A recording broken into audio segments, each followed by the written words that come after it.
दोस्तों नमस्कार। तो हमारा क्रैश कोर्स का इंडियन एविडेंस एक्ट का तीसरा लेक्चर हम बात करने जा रहे हैं। देखो, तीसरे लेक्चर पे बात करने से पहले या तीसरा लेक्चर हम लेने से पहले एक चीज़ को समझ लें। क्या समझ लें? कि प्रयास आप भी अपने घर बैठ के कर रहे होगे, प्रयास हमारे बच्चे भी करते हैं और जो हमारा क्रैश कोर्स लेके बैठे हैं वो भी करते हैं, फाउंडेशन वाले भी करते हैं। लेकिन सबके मन में एक चीज़ होता है, सर हम इतनी पढ़ाई करते हैं तो हमारा निकल रहा कि नहीं निकल रहा। तो देखो, रिजल्ट आपके हाथ में वैसे भी नहीं रहने वाला। आपके हाथ में सिर्फ यही चीज़ हो सकती है कि आप मेहनत कर सकते हो। बाकी आपके भाग्य में, आपके भगवान ने आपके लिए क्या लिखा है, कुछ अच्छा ही लिखा होगा। जो असफल हो जाते हैं वो सोचते हैं कि जुडिशरी बेकार है, नहीं करना है। क्योंकि मैं एक लेक्चर लेने गया, उस लेक्चर में मुझे कोई भी स्टूडेंट ऐसा नहीं मिला जिसने ये बोला हो, और एलएलबी चल रही है, कि लिटिगेशन करना है या जुडिशरी। मैं बहुत शॉक्ड हो गया उस चीज़ को देख के। उन्होंने बोला मुझे सिर्फ गवर्नमेंट नौकरी करनी है। तो मतलब देखो कंडीशन आप, कि जुडिशरी की वैकेंसी नहीं आ रही है, लिटिगेशन में कमाई नहीं है, 5-10 साल लग जाते हैं लोगों को, कि तब एक इनकम अराइज होती है, तब नाम बनता है कोर्ट में। नहीं तो बड़ी मछलियाँ जो हैं वो छोटी मछलियों को थोड़ा आगे बढ़ने में नहीं बढ़ने देती। ये वाली थोड़ी सी ऐसी विडम्बना देखी जाती है। तो आपके लिए कुछ अलग है। अगर देखो, जुडिशरी एक स्टेट की जुडिशरी थोड़ी है आपके पास। एमपी है, आरजेएस है, छत्तीसगढ़ है, झारखंड है। अगर आपको लैंग्वेज अगर किसी की सीख गए हो तो वो भी आप दे सकते हो। तो एक जुडिशरी पे डिपेंड बहुत सारी वैकेंसी आती हैं, लीगल ऑफिसर वगैरह वगैरह जो भी आती हैं। जैसे जेएलओ अभी है तो वो भी है आपको, है ना, कुछ सपोर्ट इससे मिल जाएगा। इसलिए मैं रेगुलर आपको यूट्यूब पे ये लेक्चर प्रोवाइड करा रहा हूँ। हो सकता है कुछ सपोर्ट मिल जाएगा जब तक जेएलओ का एग्ज़ाम हो। जब तक आपका एक सब्जेक्ट इंडियन एविडेंस एक्ट हम क्या करें, यहाँ पे ही ख़त्म कर दें यूट्यूब पे, क्योंकि बेनिफिट के लिए काम करना है। ऑफलाइन के लिए तो अच्छा ही चल रहा है, लेकिन आपका थोड़ा सा और स्पीड पकड़ेगा, क्योंकि ज़्यादा डीप में जाएंगे तो हमारा टाइम ड्यूरेशन बढ़ जाएगा। फिर आपको ऐसा लगेगा फाउंडेशन बैच है, क्रैश कोर्स क्या है, और जिनने पढ़ा रखा है तो उनको तो फिर वो बोरिंग टाइप का फील होने वाला है। ठीक है, तो हम ज़्यादा समय ना लेते हुए हम सीधे काम की बात ये करते हैं। पहली चीज़, आपको प्रयास करते रहना है और हर चीज़ का प्रयास करना है। एलएलबी करी है तो एलएलबी के बाद एक बार जुडिशरी में बैठ के ज़रूर देखना है, और लिटिगेशन में भी ट्राई करना है। इंटर्नशिप करनी है भाई, और अब तो मैंडेटरी हो गया कि इंटर्नशिप करनी है। तो आप डिमोटिवेट होने का कोई बहाना ही नहीं है आपके पास। समझ रहे हो आप? तो ये वाली चीज़ें आपको समझना है अभी से, ऐसा नहीं है कि आप नहीं समझ पाओगे। चलिए अब बात करते हैं हमारे सेक्शन 5 पे। सेक्शन 5 क्या बात करता है? सबसे पहले देखो, ये मैंने एक लिख के रखा था कि डीएनडी, सीआरपीएफ और सीआई। ये क्या है? ये डीएनडी मतलब डिस्प्रूव, नॉट प्रूव और डॉक्यूमेंट। सीआरपीएफ मतलब कोर्ट, रिलेवेंट, प्रूफ और आपका फैक्ट। सी मतलब आपका सर्टिफाइंग अथॉरिटी, इंडिया और एविडेंस। ये आपकी डेफिनेशन पूरे में दी गई है आपके एविडेंस में। अब बात करते हैं हम सेक्शन 5 पे। सेक्शन 5 मतलब चैप्टर 2। चैप्टर 2 आपको क्या बात करता है? रेलेवेंसी ऑफ फैक्ट के बारे में। तो मैं आराम से समझाया रेलेवेंसी क्या होती है। देखो, रेलेवेंसी का मीनिंग अगर मैं जनरल तौर पे बोलूँ, देखो रेलेवेंट चीज़ तो हर कोई है। मैं जिसको पढ़ा रहा वो मुझसे रिलेवेंट करता है, मेरे जो नोट्स हैं वो रिलेट करते हैं चीज़ों को। मतलब अगर मैं सीधा सीधा बोलूँ आपके एविडेंस के बेसिस पे, कि जो आपका कॉर्पस डिलेक्टी एविडेंस होता है वो सबसे ज़्यादा रिलेवेंट एविडेंस होते हैं। कॉर्पस डिलेक्टी एविडेंस क्या होते हैं? जो सीन ऑफ क्राइम पे पाए जाते हैं। जैसे कि अगर मैं किसी भी तिजोरी का ताला खोलने गया, अब वो ताला खोला तो ताले की चाबी, ताला टूटा हुआ, हथौड़ा बाजू में, ये क्या? Corpus delicti evidence. आपके फिंगरप्रिंट, कॉर्पस डिलेक्टी एविडेंस। आपकी shoe print, corpus delicti evidence. मतलब जो प्रत्यक्ष रूप से दिखे जाते हैं कि हाँ ठीक है, और जो सर्कमस्टेंसेस बेसिस पे दिखते हैं उनको नहीं बोला जाता है। मतलब सबसे ज़्यादा मोस्ट रिलेवेंट चीज़ तो आपकी क्या है? यही है। ठीक है, तो ये आपका यहाँ से थोड़ा सा आपको समझना पड़ेगा। अब मैंने एक स्टेटमेंट दिया था कि रेलेवेंट एविडेंस जो होते हैं वो एडमिसिबल होते हैं, लेकिन all admissible evidence are not relevant. कि रिलेवेंट एक स्टेटमेंट मैंने इस पर चर्चा करी थी आपकी पहली क्लास पे, कि जो सभी आपके all relevant fact are admissible. सब रिलेवेंट फैक्ट क्या होंगे? एडमिसिबल होंगे। लेकिन एडमिसिबल फैक्ट आर रिलेवेंट होंगे कि नहीं होंगे? होंगे कि नहीं होंगे? क्योंकि अगर दो चीज़ें मैंने देखी, फैक्ट एंड इशू, ए ने बी को मारा, ए ने बी को मारा। अब ए ने बी को मारा तो ये रिलेट क्या है? कि इंटेंशन था, ये फैक्ट है। इंटेंशन था कि नहीं था। ए ने बी को चाकू से मारा, ये भी एक फैक्ट है। ए ने अचानक मारा, प्रकोपन, गुस्से में मार दिया, ये भी एक फैक्ट है। तो अब इन फैक्ट में से जो भी रिलेट कर जाएगा कि ए ने मारा बी को इंटेंशनली, तो ये क्या रिलेवेंट, अब ये जो रिलेवेंट है ये हो जाएगा एडमिसिबल। तो रिलेवेंट है मतलब all relevant evidence are admissible, मतलब ये वाली चीज़ आपको समझनी है कि सभी सुसंगत तथ्य क्या हो सकते हैं, एडमिसिबल हो सकते हैं, लेकिन इररिलेवेंट तथ्य क्या नहीं होंगे, आपके एडमिसिबल नहीं होंगे, क्योंकि कोर्ट किसको ग्रहण करेगा। रिलेवेंट फैक्ट का मीनिंग ये है कि आप कुछ ना कुछ उसका कनेक्शन रहे, कुछ ना कुछ क्या रहे, उनका कनेक्शन रहे। जैसे कि आप पढ़ते हैं, इसको समझते हैं कहानी को कि लिखा क्या है।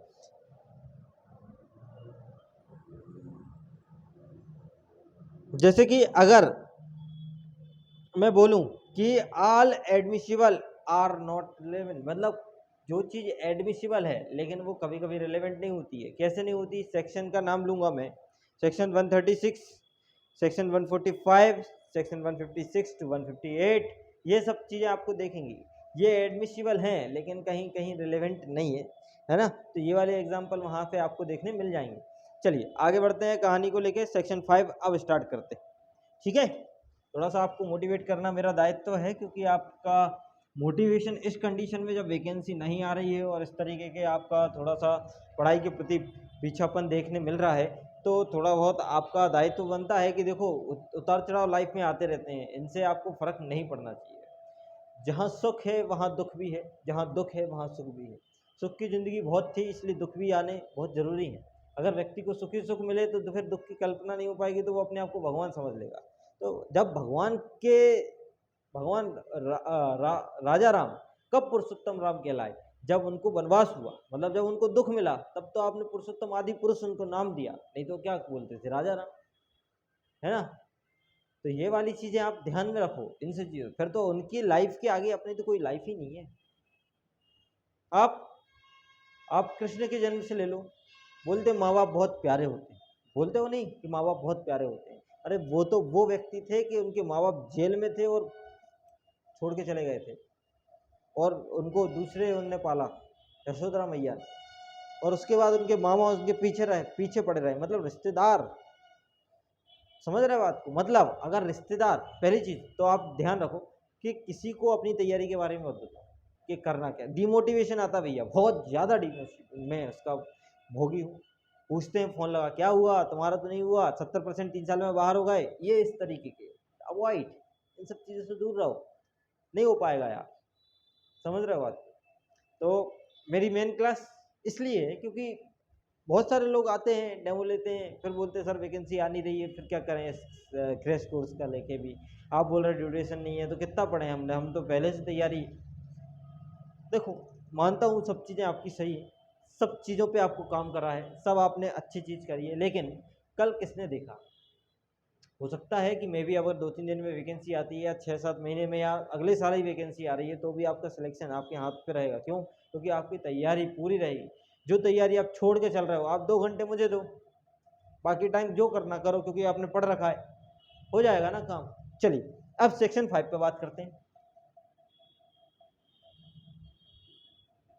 सेक्शन 5 क्या बात करता है? सेक्शन 5 बात करता है विवादक तथ्यों और सुसंगत तथ्यों का साक्ष्य दिया जा सकेगा। चाहे विवादक तथ्य हैं चाहे सुसंगत तथ्य हैं, इनका साक्ष्य दिया जाएगा।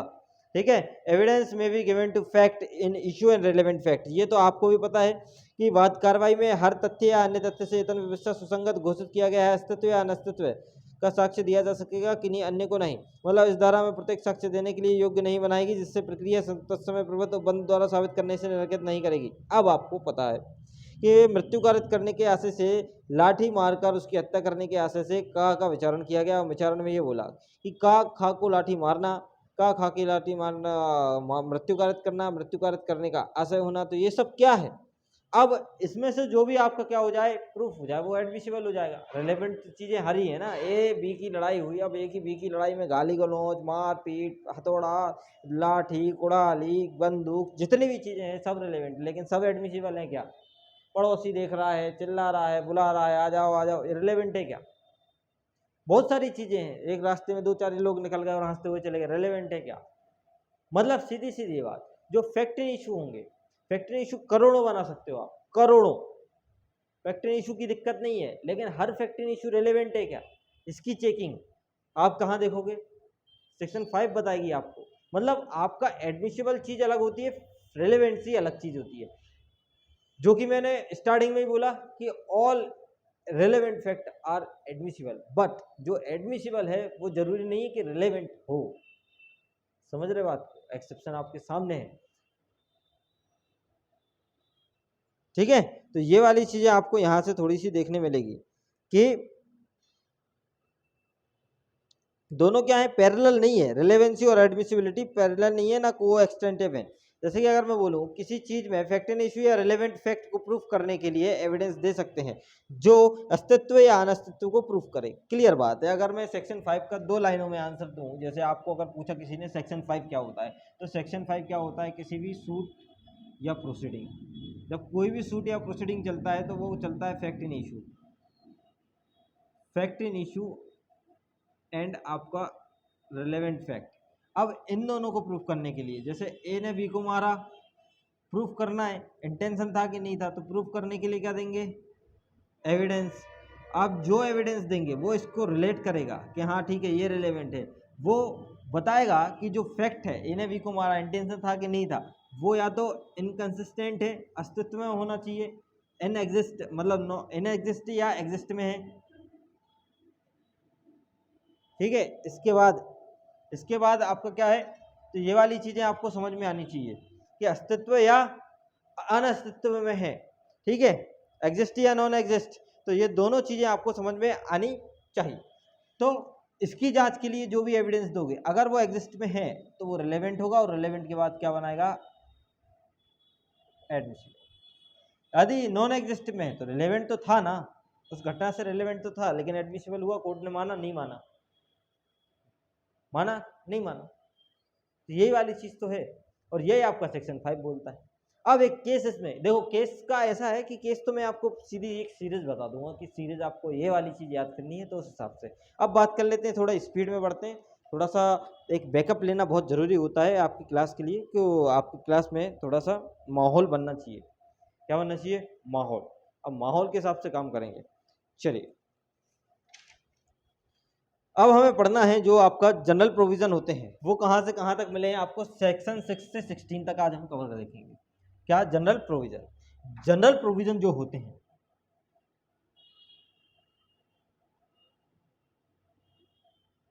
6 से लेके 16 तक हमें देखने मिलते हैं। अगर नॉर्मल में बात करूं कि 6 में क्या है, 7 में क्या है, 8 में क्या है, 9 में क्या है, 10 में क्या है, 11 में क्या है, 12 में क्या है, 13 में क्या है, 14 में क्या है, 16 में क्या है, तो ऐसे आपको 9 से याद होना चाहिए। 6 में रेस जस्टा, 7 में आपके कितने कारण मिलेंगे, आपके 2 कारण। जैसे एक डायग्राम बना लो जिसमें आपको बहुत सारी चीजें क्या हो जाएंगी, क्लियर हो जाएंगी। जैसे कि इधर एक पार्ट में और 2 पार्ट में आपका शायद क्लियर हो जाएगा। और चलो तीसरा ले लो, तीसरा भी ले लेते हैं। तो आप यहाँ लिख दो, यहाँ पे लिखो आप सेक्शन, और यहाँ पे लिखो उसके एलिमेंट, यहाँ पे लिखो आप सेक्शन, और यहाँ पे लिखो आप उसके एलिमेंट। ठीक है, इस तरीके से क्या आपको दिक्कत नहीं आएगी। जैसे 6 क्या बोलता है आपका, रेस जेस्टा। किसके बारे में बात करता है, रेस जेस्टा।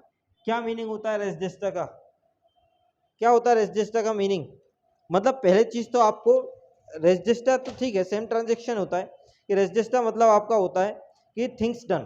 क्या मीनिंग होता है, थिंग्स डन। लेकिन सेक्शन 6 आपको बोलता क्या है, सेक्शन 6 बोलता है एक फैक्ट कनेक्ट है अदर फैक्ट से, fact in issue, part of same transaction, fact connect to fact in issue, part of same transaction. यही आपका मेन है कि सेम ट्रांजेक्शन में होनी चाहिए जो भी चीज। ठीक है, अब सेम ट्रांजेक्शन एक वर्ड ये लिखा है, और लिखा है या एंड लिखा है, ये बहुत ध्यान देना। इसमें लिखा है और रिलेवेंट, सम ट्रांजेक्शन और relevant, we they accused, where there is accused, same time same place different time different। जिसने एक्यूज पर्सन ने, रिलेवेंट कब होगा, जब वह या तो किया हो सेम टाइम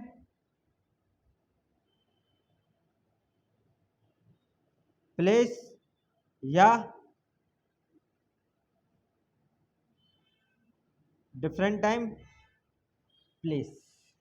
अब आपसे कोई रेजिस्टर सेक्शन 6 पूछे तो आपको प्री मेंस सबके रेजिस्टर का मीनिंग होता है things done, fact connected to fact in issue, part in same transaction और relevant, same time place, different time place. इस तरीके से आपको क्या हो जाएगा, ये वाली चीज याद हो जाएगी। हुई याद कि नहीं हुई? 100% होगी।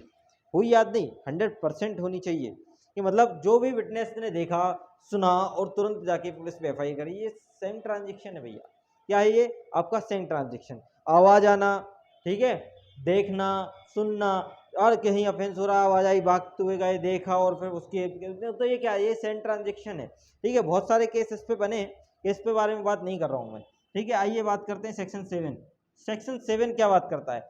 सेक्शन 7 में आपको पढ़ने मिलेंगे फैक्ट विच आर, आपको कितने चीज पढ़ने मिलेगी वहां पे? 5 चीजें आपको देखने मिलेगी। कितनी चीज? 5। सेक्शन 6 में आपको 5 चीजें मिलेंगी। एक तो आपका ओकेशन,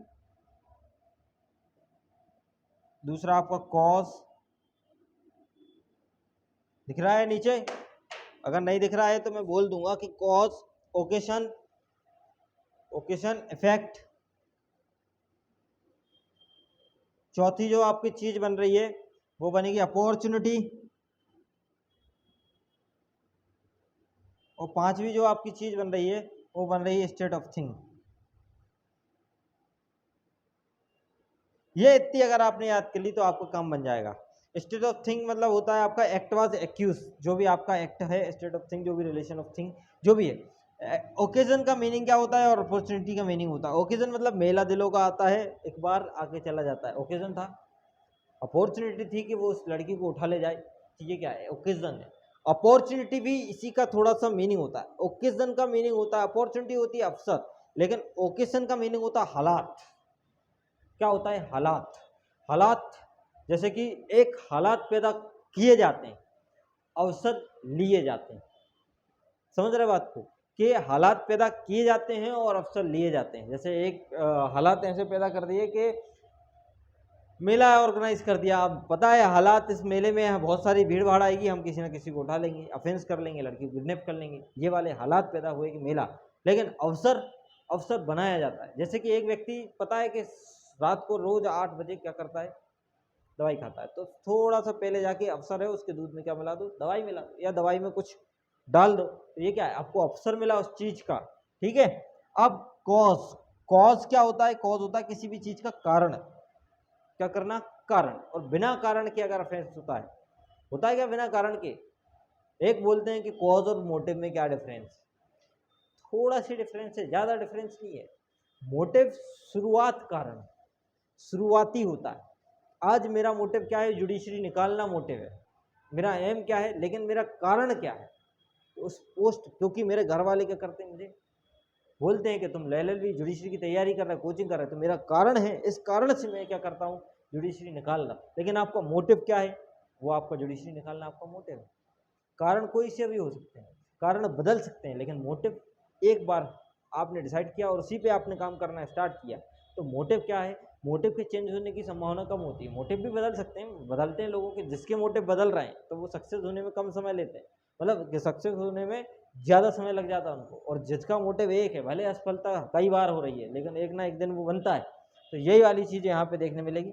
और एक होता है इफेक्ट, उसका प्रभाव क्या है, और एक आपका स्टेट ऑफ थिंग है ना, स्थिति, आपकी वस्तु स्थिति क्या है, ये वाली चीज़ आपको देखने मिलेगी। 8 पे बात करते हैं। 8 के एलिमेंट तो यहीं आ जाएंगे लग रहा मुझे, चलो यहीं पे लिख देता हूँ। 8 में यहाँ पे आपको 5 चीज़ें देखने मिलेगी। और 8 में फैक्ट विच शुड और कॉन्स्टिट्यूट मोटिवेट प्रिपरेशन प्रीवियस और सब्सिक्वेंट कंडक्ट, या मोटिव, प्रिपरेशन और कंडक्ट बिना तैयारी के। जैसे कि हम आईपीसी में जब भी पढ़ते हैं कि कोई भी ऑफेंस होता है तो ऑफेंस के एसेंशियल रहते हैं, एक व्यक्ति होना चाहिए, एक प्रिपरेशन होना चाहिए, एक अटेम्प्ट होना चाहिए, और एक फाइनल कंक्लूजन होना चाहिए, जो कि हो आपको एक ऑफेंस बनाने के लिए। ये वाली चीज़ें आपका, एक तो आपका इंटेंशन भी होना चाहिए। तो ये वाली चीज़ें क्या है? ये वहीं से है। कि भैया बिना प्रिपरेशन के आप कैसे बता दोगे कि सेक्शन 8 में वो रिलेवेंट है? नहीं होगा रिलेवेंट। हर एक ऑफेंस की प्रिपरेशन होती है। जैसे मुझे पंखे पे लटकना है तो मैं रस्सी लाऊंगा या चूहे मार दवाई लाऊंगा या एक कुर्सी लाऊंगा, जब तो लटकूंगा। ऐसे ऐसे करके ऐसे लटकूंगा तो वो नहीं घूम पाएगी, फंस जाएगी, चांसेस कम रहते हैं मरने के, है ना। मैं मरना नहीं बता रहा हूँ, मैं बता रहा हूँ कि रिलेवेंस कब हो गई, प्रिपरेशन कैसे आप रिलेवेंट करोगे किसी भी चीज़ की। कंडक्ट होता है सब्सिक्वेंट और प्रीवियस कंडक्ट। पहले का ऑफेंस करने के पहले नॉर्मल होता है। जैसे सबसे मस्त एग्जांपल आपका साहिल खान वाला, आपने सीसीटीवी फुटेज देखी, दारू पिए रहता है, दोस्तों से बात करता है, पहले का कंडक्ट है। लेकिन जब उसको मार देता है तो उसके बाद का कंडक्ट भाग जाता है, वो पसीना आता है, कुछ भी हो, है ना। ऑफेंस के पहले का कंडक्ट भी देखा जाता है और बाद का भी। ऐसे ही सेम ट्रांजेक्शन भी क्या होता है, बिफोर और आफ्टर की कंडीशन होती है। कैसा सेम ट्रांजेक्शन, रेस जेस्टा जिसको मैं बोल रहा हूँ, बिफोर और आफ्टर की होती है, पहले की और बाद की। इसमें भी देखा जाता है same time same place same different time, पहले का और बाद का ही होगा, तो वो वाली कंडीशन यहाँ पे। और आपको मोटिव में बड़े अच्छे से समझा चुका हूँ। मोटिव और आपके कॉज में ज़्यादा डिफरेंस नहीं बनता है, लेकिन हाँ मोटिव जो होता है वो शुरुआती होता है, ठीक है। और कारण आपका कुछ भी हो सकता है। आपको मोटिव जो है वो मोटिव, आपका मोटिव उस कारण को उत्पन्न कर देगा जिस कारण से आप जुडिशरी लेना चाहते हो। बस सेम है कि किसी बिना रीज़न के आप कोई काम करते नहीं हो, और ऐसे ही बिना मोटिव के भी आप कोई काम करते नहीं हो। करते हो क्या?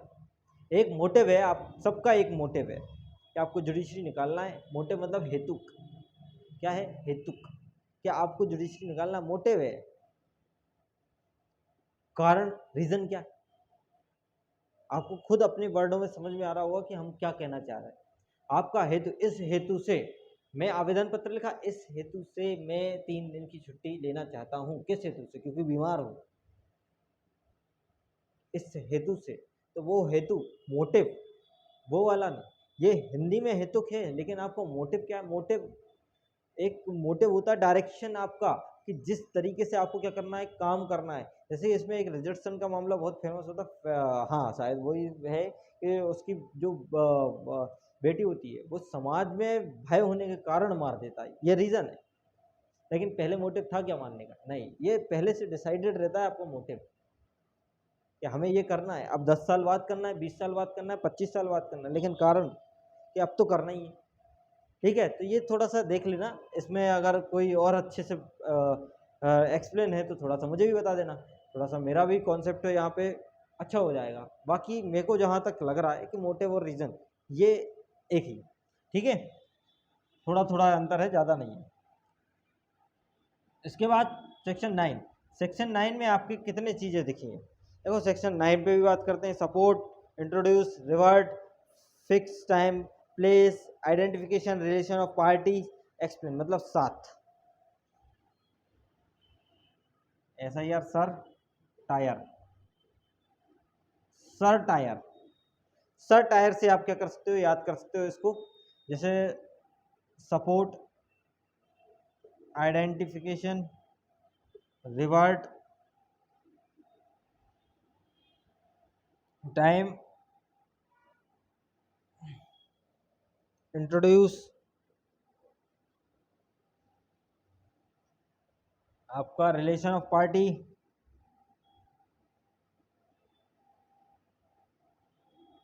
और आपका एक्सप्लेनेशन, एक्सप्लेन। ये आपकी पूरी चीज़ें सर टायर से आप क्या कर सकते हो, याद कर सकते हो। अभी इनको समझेंगे, थोड़ा सा आपका सिनॉप्सिस समझ लो। आज आज बस ज़्यादा लेक्चर नहीं लूँगा, आज इतना ही लूँगा कि आपका इतना में काम हो जाए। एक क्या है, होता है जो क्रिमिनल लॉ होता है, और एक सीआरपीसी अमेंडमेंट एक्ट लॉ अलग होता है और क्रिमिनल लॉ अमेंडमेंट अलग होता है। जैसे कि आपको क्रिमिनल लॉ में आइडेंटिफिकेशन के बारे में जोड़ा गया 53A, ये क्रिमिनल लॉ अमेंडमेंट है, ठीक है। कहाँ पे है ये? 54A देखना, 54A TIP है ना, टेस्ट आइडेंटिफिकेशन परेड के बारे में, सीआरपीसी में। चलो अब सेक्शन 10। सेक्शन 10 किसके बारे में बात करता है आपका? किसके बारे में बात करता है? कॉन्स्पिरेसी, थिंग्स एंड डन, याद है? Things and done. लेकिन ये things and done, things and done नहीं। कॉन्स्पिरेसी कैसे होती है? दो या दो से अधिक व्यक्तियों के बीच में होती है कि नहीं होती? अकेला पर्सन कॉन्स्पिरेसी बिल्कुल नहीं कर सकता। और अगर दो या दो से अधिक व्यक्ति हैं तो उनके बीच में कॉमन इंटेंशन होगा कि नहीं होगा, बिल्कुल होगा। मतलब कॉन्स्पिरेसी क्यों, कॉन्स्पिरेसी के बाद थिंग्स सेड डन, ये तीन चीजें, पहले सोचा, फिर आपस में बोला, फिर किया, एक मिल के बनाते हैं क्या, कॉन्स्पिरेसी। और ये कॉन्स्पिरेसी कैसे होती है, जिनने बोला ए ए ए ए, ये दो दो व्यक्ति के बीच में हो गई। अब इसमें क्या होगा, इसमें इन लोगों का होगा कॉमन इंटेंशन, कॉमन ऑब्जेक्ट नहीं भैया, क्या होना चाहिए, कॉमन इंटेंशन। और कॉमन इंटेंशन के फर्दरेंस में काम करेंगे, कॉमन इंटेंस के फर्दरेंस में क्या करेंगे, वो काम करेंगे। और कॉमन इंटेंस के फर्दरेंस में अगर काम करेंगे तो वही चीज क्या होगी, आपकी रिलेवेंट होगी। वही चीज क्या है इनकी, relevant. Clear.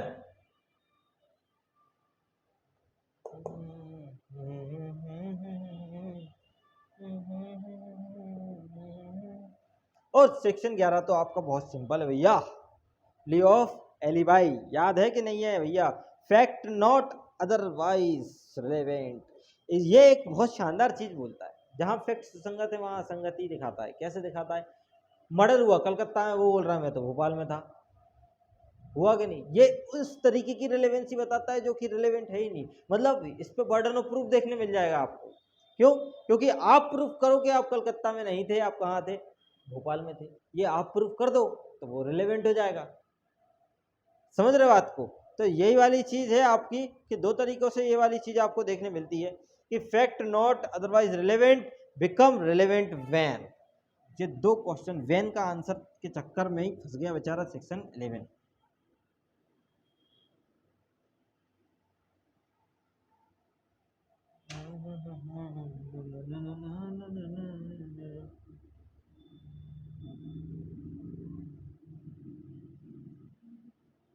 Fact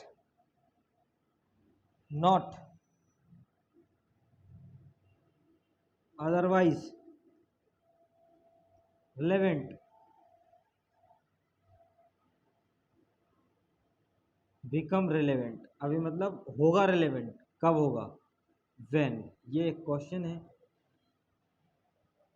not otherwise relevant, लेकिन वो रिलेवेंट होगा, कब होगा, कब होगा भैया relevant, when of they are inconsistent, tell और relevant fact, fill and relevant fact. मतलब जब या तो वो पूरा बताए, क्या बताए, दे आर इनकंसिस्टेंट, कि भाई अनअस्तित्व में, भोपाल कलकत्ता में था ही नहीं, ठीक है, मतलब या तो बताए